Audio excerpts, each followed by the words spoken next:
I often wonder what is the difference between a great pianist, an exceptional pianist, a good pianist. What's the spark that is detected by different type of professional people in jury or audiences that defines the distinction? Is it a better control of oneself mentally and of course cognitively? Is it the capacity to reinvent yourself even if you go through the path of the piece in a way that you have planned ahead each move?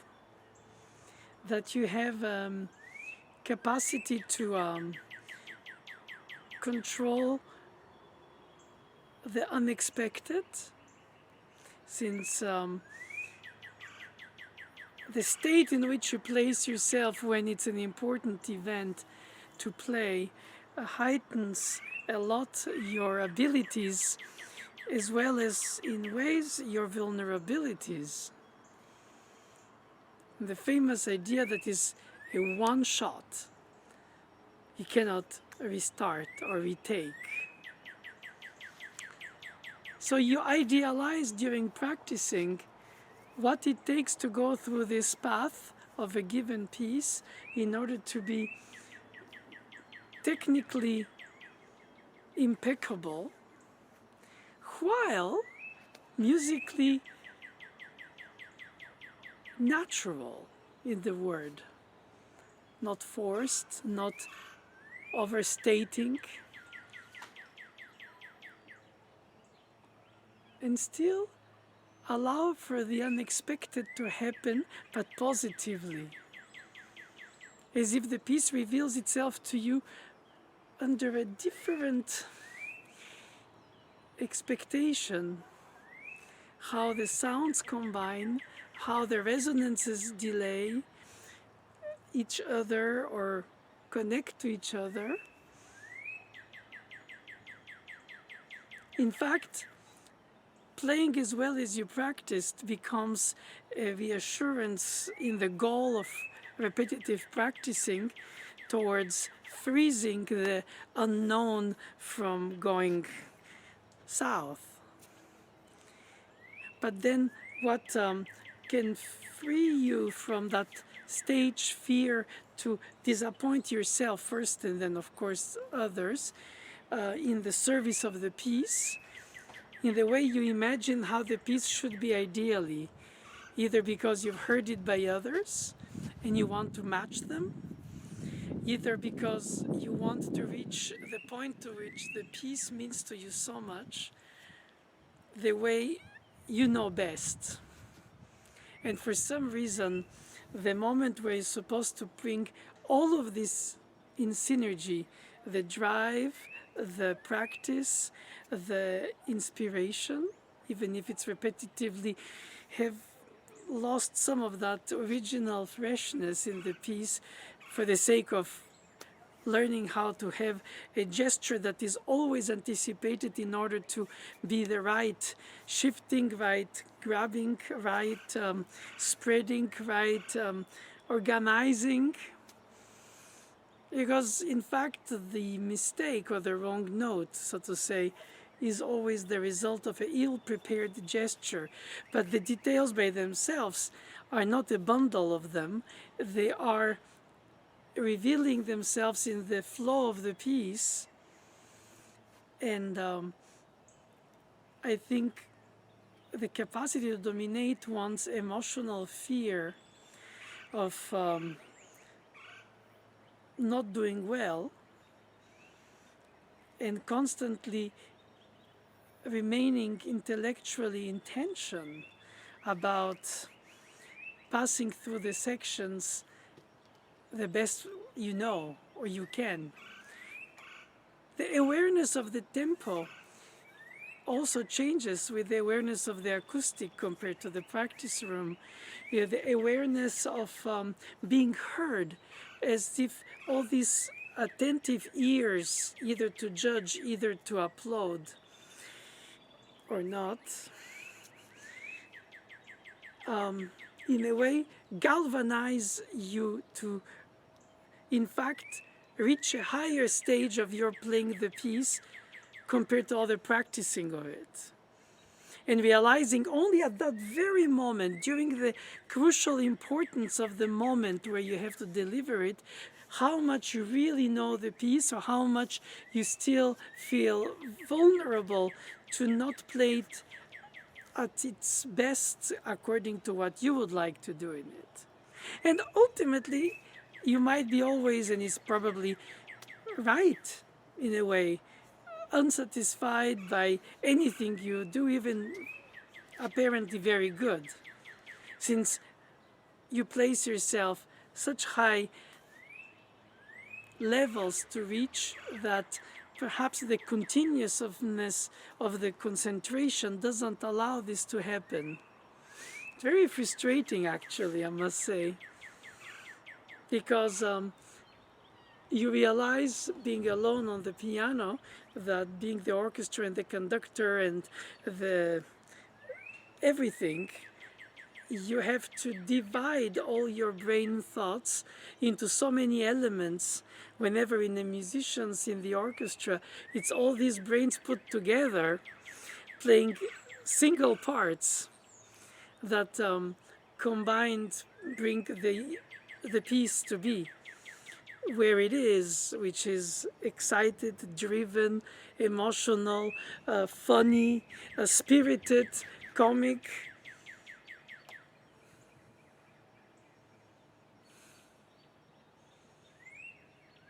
And that you cannot practice about unless you experience it.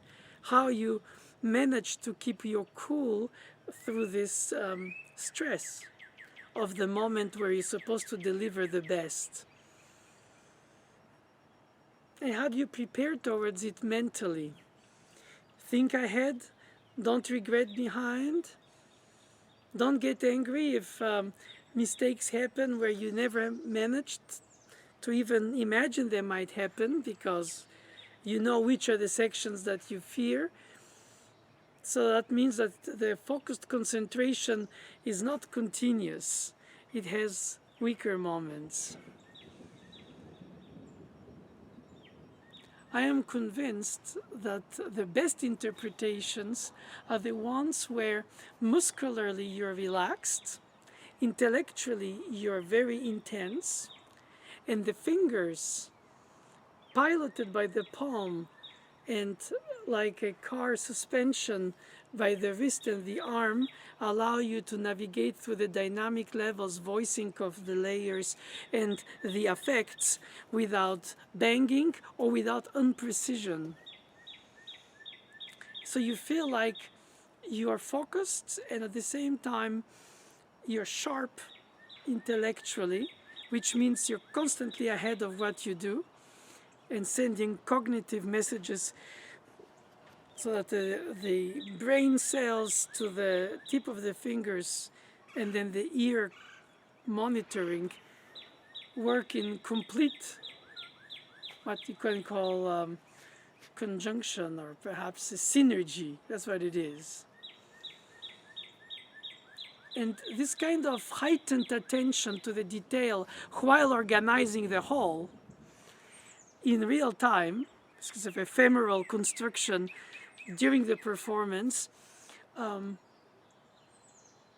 is most of the time vulnerable to slight, I would say, concentration level drops. Not much.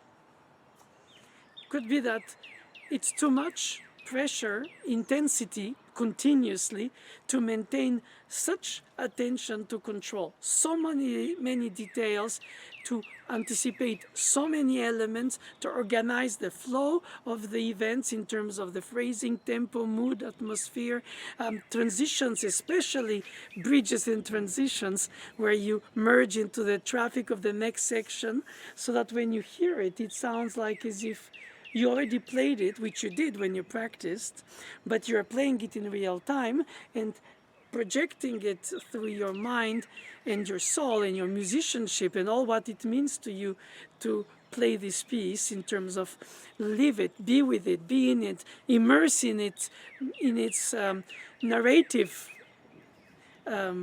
fundamental mission, which is to tell a story, a tragedy, a comedy, and sometimes only what it says itself. That cannot be always defined in a mood analogic to what you prefer to express as a musician.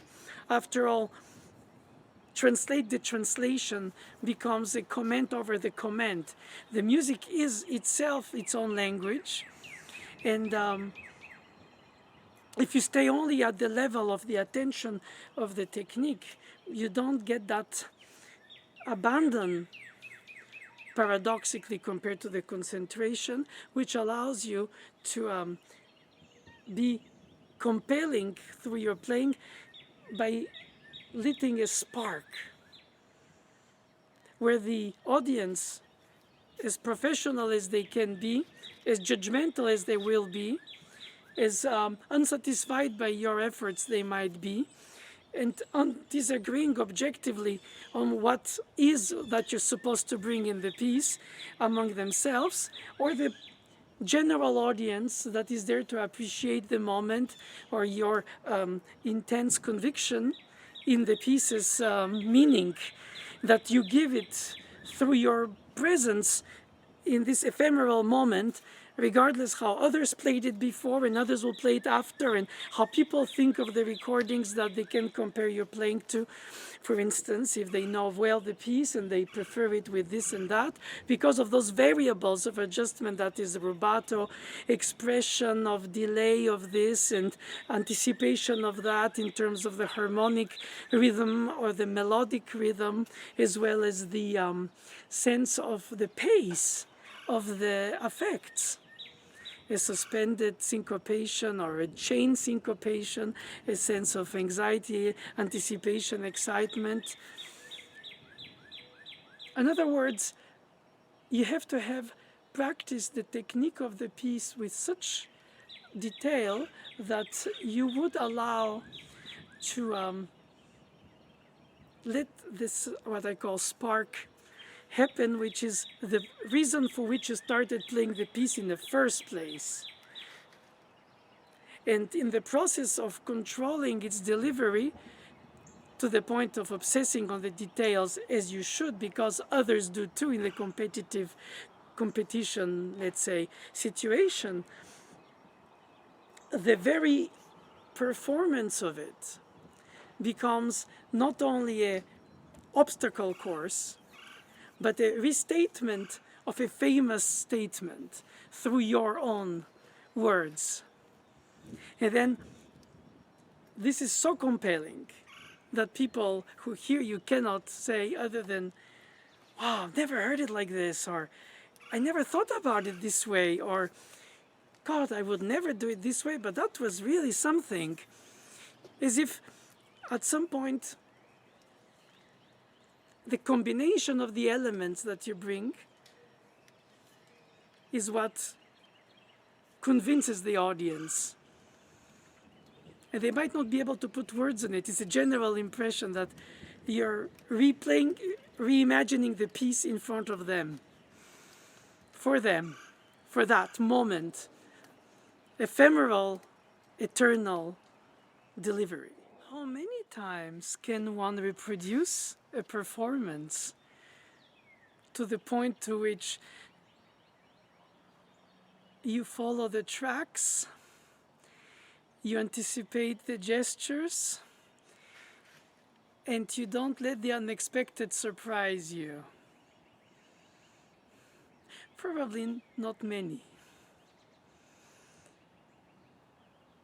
I think the deep meaning of practicing is to buy you some kind of insurance that when you go through the performance, the maiden flight, the piece has to breathe its own destiny. I feel the storytelling of it reveals itself to you only at the moment where you share it with an audience, in person or perhaps in recording, but through a one single playthrough.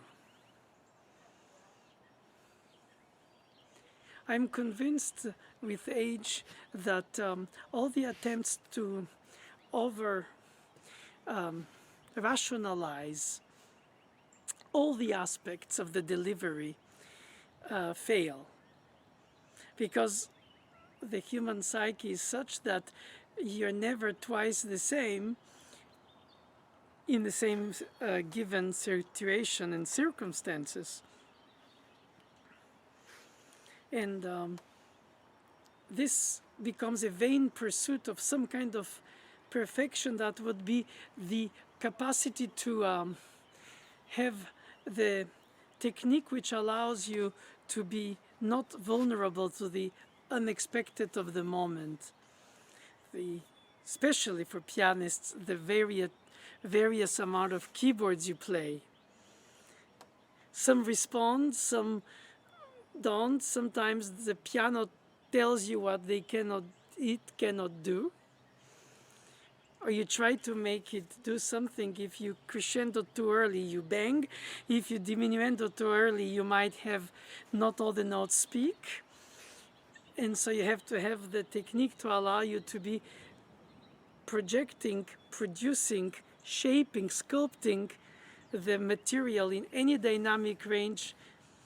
And then it's not just volumes of resonance, it's capacity of touch in the impactfulness of the sound capturing.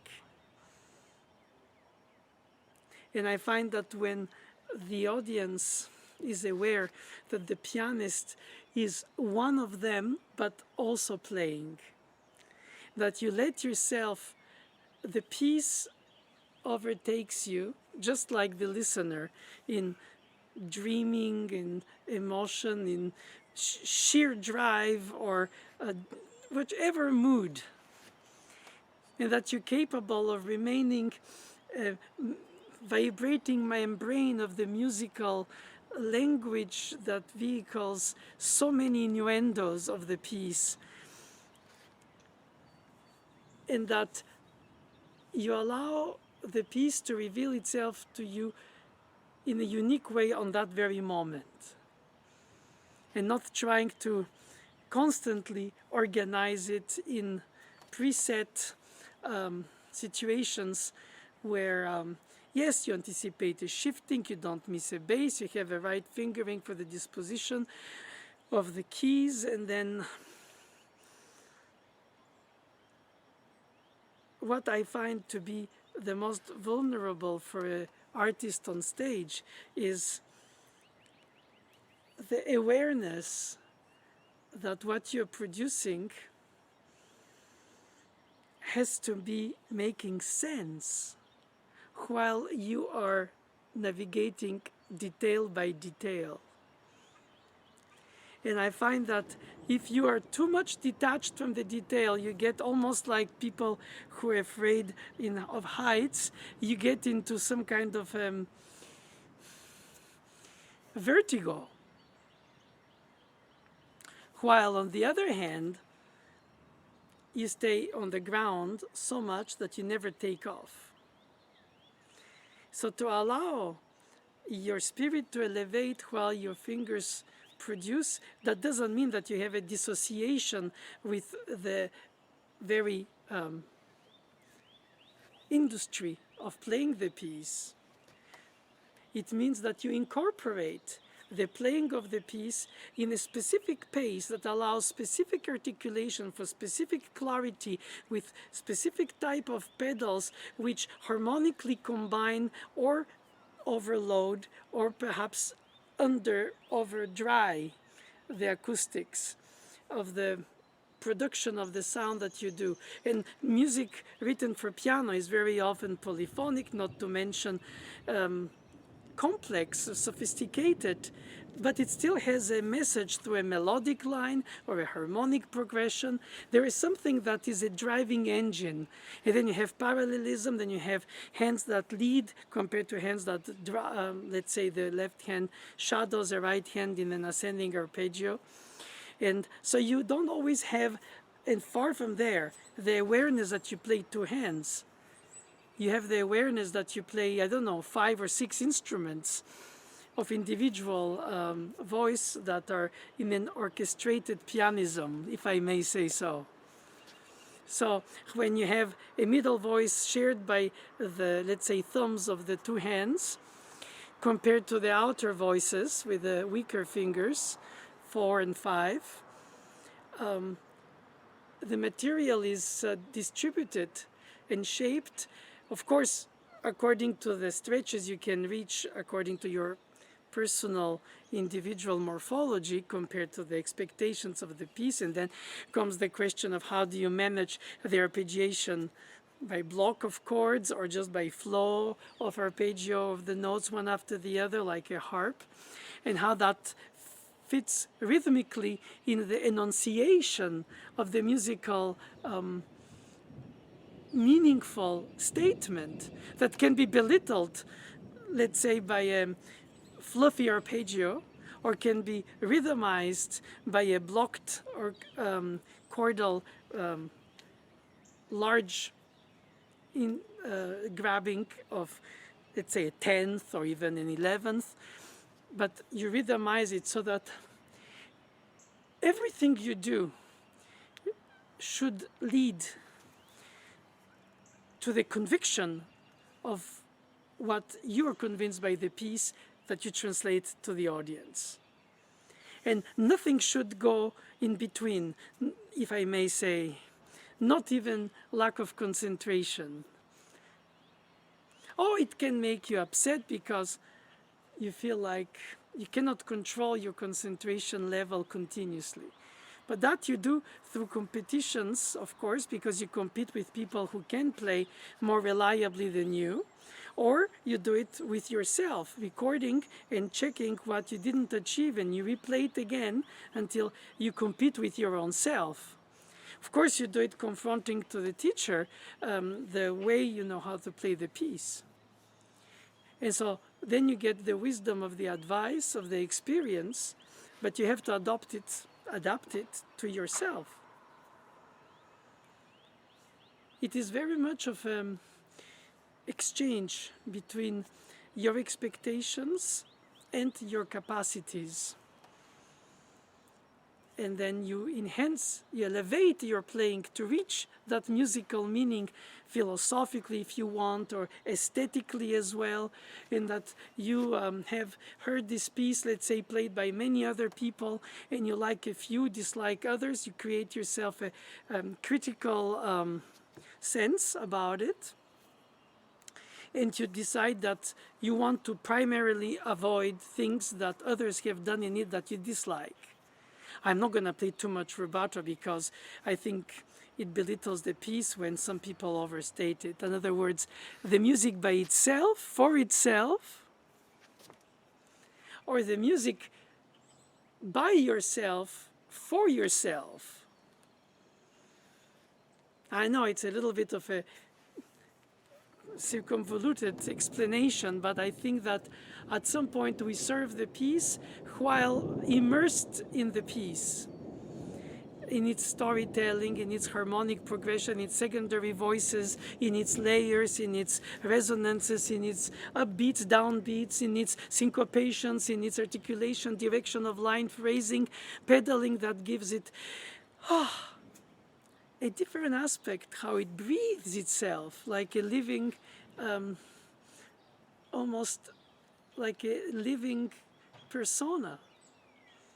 It's not just sounds taken out from a paper codified with certain ways that we're supposed to play them because of the indications.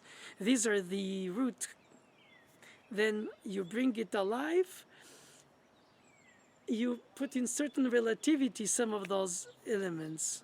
The grace notes, the unmeasured cadenza notes, the decorative or the expressively over-enhancing the melodic line elements of improvisation, which is probably the hardest word to to put in this possible definition of what is an interpretation. I think it's a recomposition,